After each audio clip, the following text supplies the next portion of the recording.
जब सृष्टि में हर कोई मृत्यु से डरता था, तब एक रहस्य ऐसा भी था जिसे सुनने वाला अमर हो सकता था, और उस रहस्य को स्वयं महादेव छुपाकर रखते थे।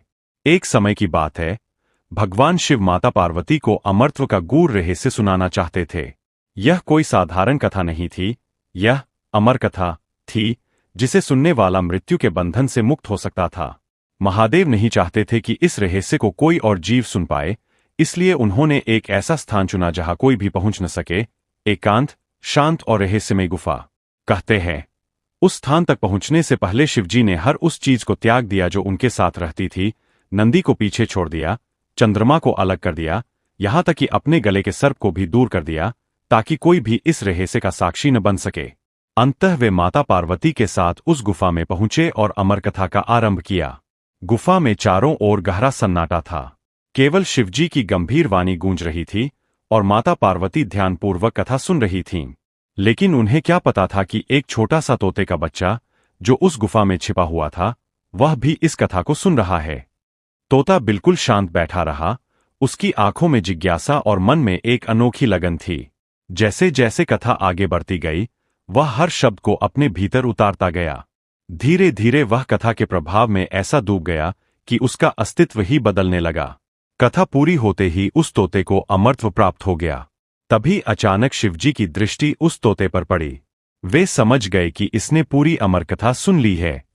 क्षण भर के लिए महादेव गंभीर हो गए। यह एक ऐसा रहस्य था जिसे किसी और तक पहुंचाना उचित नहीं था।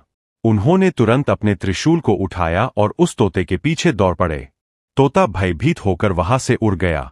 वह तेजी से आकाश में उड़ता हुआ दूर निकल गया। पीछे पीछे स्वयं महादेव उसका पीछा कर रहे थे। यह दृश्य अद्भुत था। एक छोटा सा जीव और उसके पीछे साक्षात मृत्यु के स्वामी। भागते भागते वह तोता एक आश्रम में पहुंचा, जहां महर्षि वेदव्यास की पत्नी तप में लीन थीं। उसी क्षण अपनी रक्षा के लिए वह तोता उनके गर्भ में प्रवेश कर गया। समय बीतता गया, लेकिन यह कोई साधारण गर्भ नहीं था।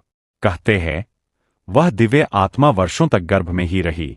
उसने संसार के मोह को स्वीकार नहीं किया, क्योंकि वह पहले ही अमर कथा का ज्ञान प्राप्त कर चुका था।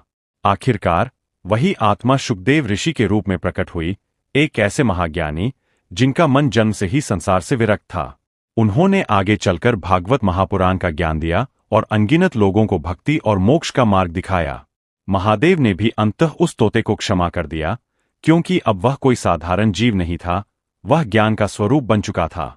और यही है वह अद्भुत कथा जो हमें बताती है कि सच्चा ज्ञान व्यक्ति को मृत्यु से भी परे ले जाता है। अगर ये कथा आपको पसंद आई हो तो कमेंट में हर हर महादेव जरूर लिखें और ये कथा दूसरों को जरूर शेयर करें।